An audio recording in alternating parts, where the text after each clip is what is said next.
तीसरी बार दरवाजे की घंटी बजी तो विनोद को मजबूरन आंखें खोलनी पड़ी। घड़ी की ओर नजर डाली, सुबह के 8 बजे थे। क्या बात है, आज बीना ने जगाया भी नहीं और घंटी की आवाज पर दरवाजा भी नहीं खोला। आंखें मलते हुए उसने दरवाजा खोल दिया। सामने दूध वाला खड़ा था। नींद में ही दूध लेकर वह किचन की ओर चल दिया। बीना वहां भी नहीं थी। उसने जोर से आवाज दी, बीना। दूध गैस पर रखकर और गैस जलाकर वह पलटा तो बॉबी आंखें फाड़े हुए उसे घूर रहा था।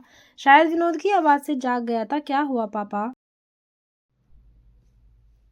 तुम्हारी मम्मी कहाँ है? कहते कहते उसे झटका लगा। उसकी आंखों से नींद गायब हो गई और उसे ऐसा लगा मानो उसे किसी अन्य दुनिया से इस दुनिया में पटक दिया गया हो। बॉबी मासूमियत से विनोद की ओर घूर रहा था। बीना है कहाँ? अब वह तो उसे छोड़कर जा चुकी है। उसे ही क्या, वह तो सबको छोड़कर जा चुकी है। अब कभी वापस नहीं आएगी। उसे मरे तो कई महीने हो गए। विनोद ने सहमे हुए बॉबी को अपने सीने से लगा लिया। वह किसी तरह अपने दोनों बेटों के दिल से बीना की याद को दूर रखना चाहता था। इसलिए बीना की मृत्यु के बाद से वह अपना दुख भूलकर उन दोनों का ध्यान बटाने का प्रयत्न करता रहता था। पर आज अचानक उसने फिर बीना को आवाज देकर बॉबी की यादों को कुरेद दिया था। उसे मम्मी की याद आ गई थी। शायद पिछली रात विनोद देर तक अपनी शादी का कैसेट देखते देखते सो गया था, इसलिए सवेरे गलतफहमी में यह गलती हो गई। बॉबी ने फिर घिसा पिटा सवाल कर दिया, पापा मम्मी हम सबको अकेला छोड़कर भगवान के पास क्यों चली गई? बेटा बताया है ना, जो लोग अच्छे होते हैं उन्हें भगवान अपने पास बुला लेते हैं। पापा भगवान को मालूम नहीं है कि मम्मी का एक छोटा बेटा भी है जो उनको याद करके बहुत रोएगा। बॉबी के आंसू निकल चुके थे। भगवान सब जानते हैं। वे यह भी जानते हैं तुम्हारा अब स्कूल जाने का समय हो गया है और तुम अभी तक तैयार नहीं हुए हो। विनोद ने बात टालने का प्रयत्न किया। विनोद की चाल काम कर गई। बॉबी तुरंत बोला, अरे हाँ पापा, आज तो मेरे कराटे की क्लास है। कराटे वाली ड्रेस लेकर जाना है।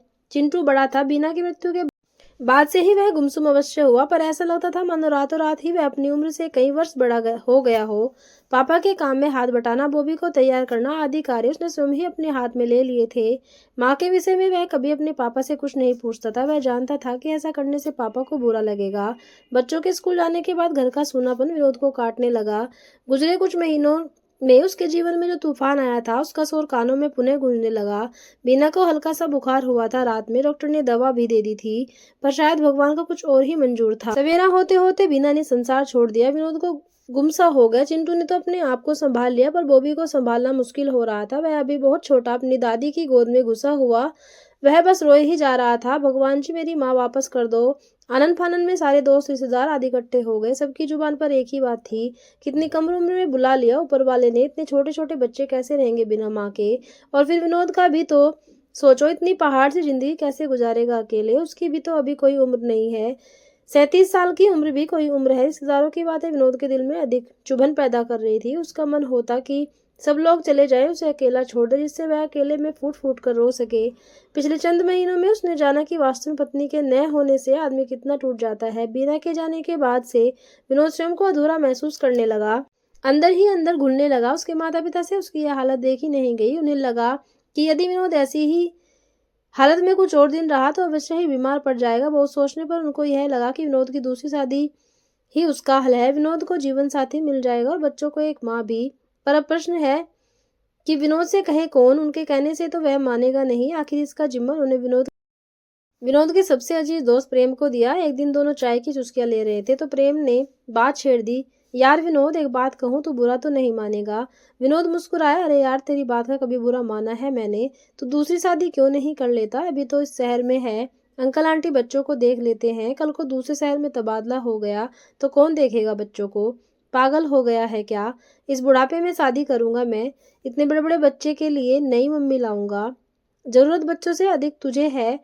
बच्चे तो बड़े हो जाएंगे, स्कूल से कॉलेज, फिर नौकरी और फिर उनकी शादी और उनका परिवार। यह सब होते होते वक्त का पता भी नहीं चलेगा और तब तू और भी अकेला हो जाएगा। अभी तो तेरी उम्र भी कुछ नहीं है। उस समय क्या 55-60 की उम्र में जीवन साथी ढूंढेगा? मेरी बात पर बहुत शांति से सोच और बोल। प्रेम ने ऐसा तर्क रखा था कि विनोद उसकी बातों से प्रभावित होने लगा। बोला, क्या कहता है? प्रेम ने आतुरता दिखाई, यार मैं तो बिल्कुल कंफ्यूज हो गया। चलो एक बार को यह मान भी लिया जाए कि दूसरी शादी मेरे लिए आवश्यक है, पर क्या क्या नई पत्नी बच्चों का ठीक तरह से ध्यान रख पाएगी? क्या वह उन्हें वही प्यार दे पाएगी जो उन्हें बीना से मिलता था? लड़की देख समझकर जानी पहचानी लाई जाएगी, ऐसे ही आंख बंद करके थोड़े ही ले आएंगे। विनोद ने थोड़ी देर सोचकर कहा, ठीक है। प्रेम ने यह खुशखबरी उसके माता पिता को भी दे दी। दोनों की खुशी का पारावार ही न था।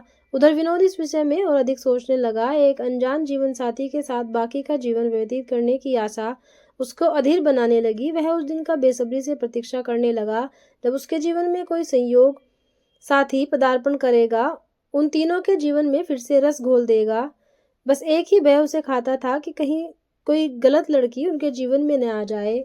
एक शाम प्रेम बरामदे में बैठा था और विनोद की माँ बगल में बैठी सब्जी काट रही थी। सामने लॉन में दोनों बच्चे और रीमा खेल रहे थे।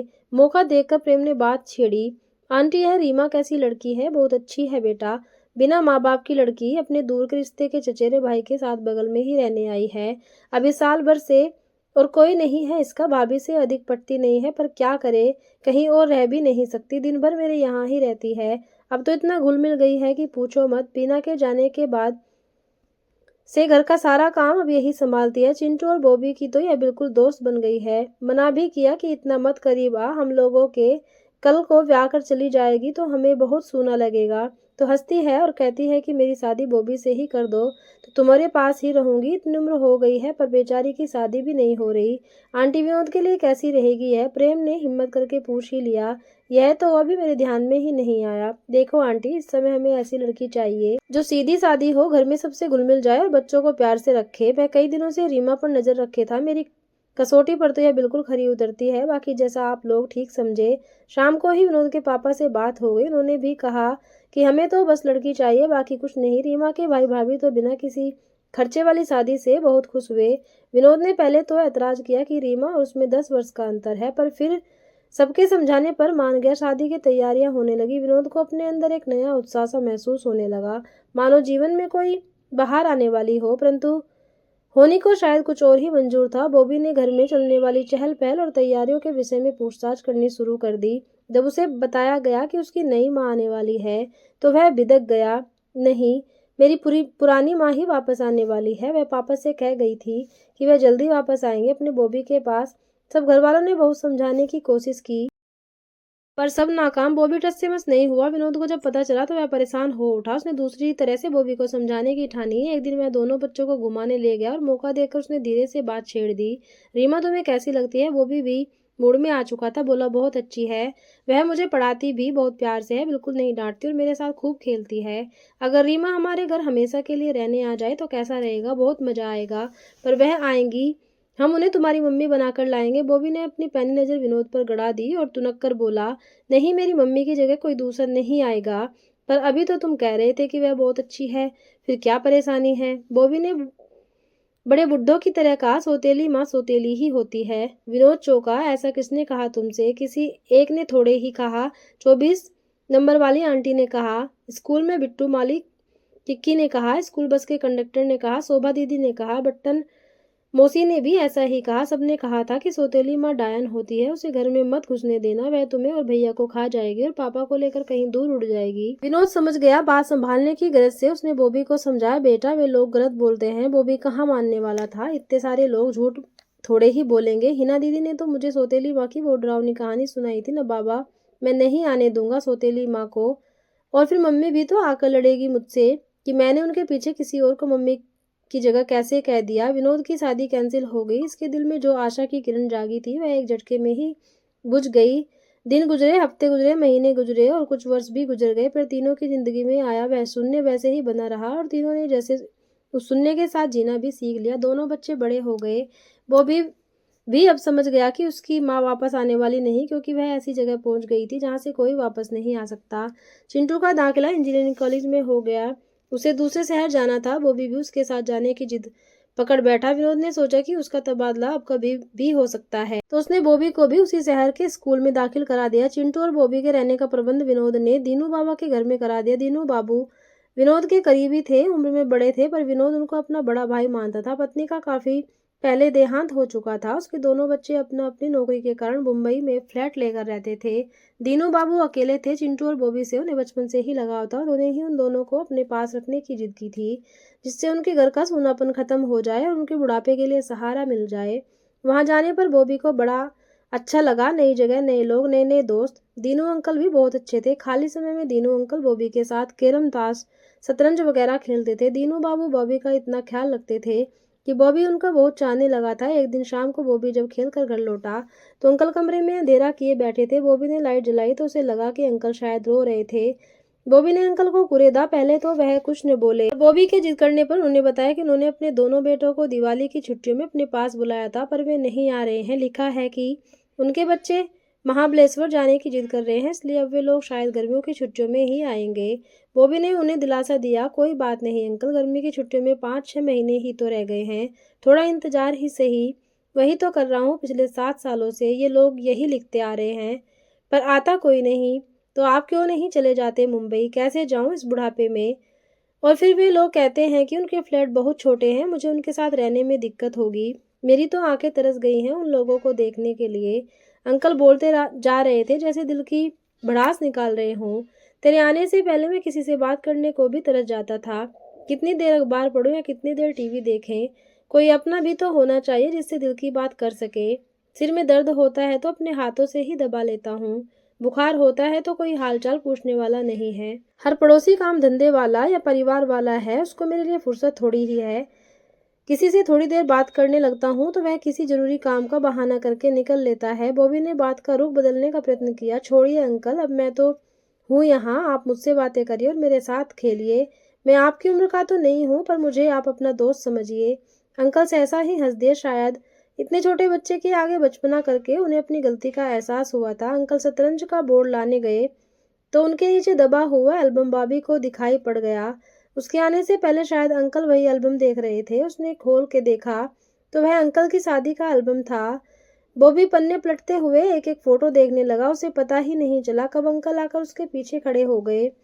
यह तेरी आंटी थी बेटा, अंकल की आवाज ने बॉबी को चौंका दिया। बॉबी के हाथ से एल्बम लेकर अंकल जैसे अतीत में खो गए हों और खुद से बातें करने लगे। कितनी अच्छी लगती थी ना। जानते हो, जब यह मुझे छोड़कर गई थी तो मेरे दोनों बेटे बहुत छोटे थे। मैंने इनको पिता और माँ बनकर पाला।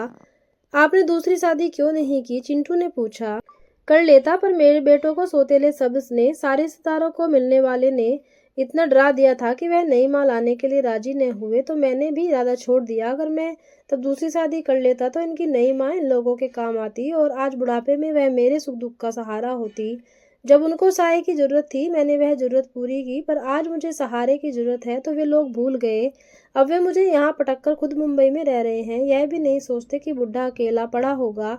दीनू बाबू अपने आंसू पोंछने के लिए तुरंत मुड़कर अंदर वाले कमरे की ओर बढ़ गए, पर बॉबी ने उनकी आंखों में आंसू देख लिए थे। उसे उनके बेटों पर बहुत गुस्सा आया और वह गुस्से में ही बड़बड़ाया। औलाद अपने स्वार्थ के लिए कितना गिर सकता है भैया, क्या फर्क पड़ जाएगा अगर अंकल उन लोगों के साथ रह लेंगे? थोड़ा बहुत तो एडजस्ट किया ही जा सकता है। खुद तो दोनों वहां मुंबई में रह रहे हैं और अपने पिता को अकेला छोड़ा हुआ है। अपने स्वार्थ के लिए अंकल को शादी नहीं करने दी। अब जब उनको जीवन साथी की आवश्यकता है तो उनका सहारा भी नहीं बनना चाहते। हम दोनों भाई तो अपने पापा का कितना ध्यान रखते हैं, है ना भैया? चिंटू ने धीरे से कहा। हम दोनों भाइयों ने भी तो अकेला छोड़ दिया है अपने पापा को। बॉबी ने झट सफाई दी। पर वह तो पढ़ाई की वजह से मजबूरी है। चिंटू ने अगली दलील दी। तो क्या हुआ, कल को मजबूरी का नाम नौकरी या छोटा फ्लैट हो जाएगा। तूने भी तो पापा को दूसरी शादी करने से रोका था। हमारे पापा भी इसी तरह किसी जीवन साथी के लिए तड़पेंगे और तब कोई बॉबी तेरी ही तरह हम दोनों को गालियां देगा। बॉबी को इतने खुले आक्रमण की आशा नहीं थी। उसे जबरदस्त झटका लगा और साथ ही आश्चर्य भी हुआ। भैया इतने वर्षों तक यह बात दिल में ही रखे थे। फोन की घंटी से उनका ध्यान टूटा। हेलो, कैसे हो बॉबी? फोन विनोद का था। दोनों वीर के हालचाल का आदान प्रदान होने के बाद विनोद बोला, रीमा भी यहीं खड़ी है, तुमसे बात करना चाहती है। फोन पर रीमा की आवाज आई। हेलो बॉबी, मैं बोल रही हूँ। बॉबी की पकड़ फोन पर और मजबूत हो गई। क्षण मात्र में बॉबी ने एक निर्णय लिया और अपने रूंधे गले पर काबू पाते हुए बोला, तुम मेरी माँ बनोगी।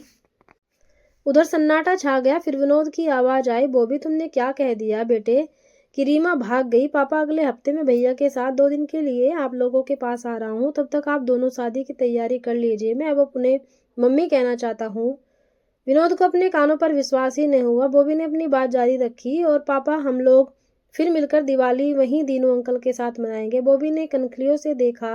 अंकल अपने आंसू पोंछ रहे थे। शायद खुशी के आंसू थे। उसे लगा कि उसके इस एक निर्णय से न जाने कितने लोगों के आंसू धुल जाएंगे। दोस्तों, ये थी छोटी सी कहानी। एक लाइक जरूर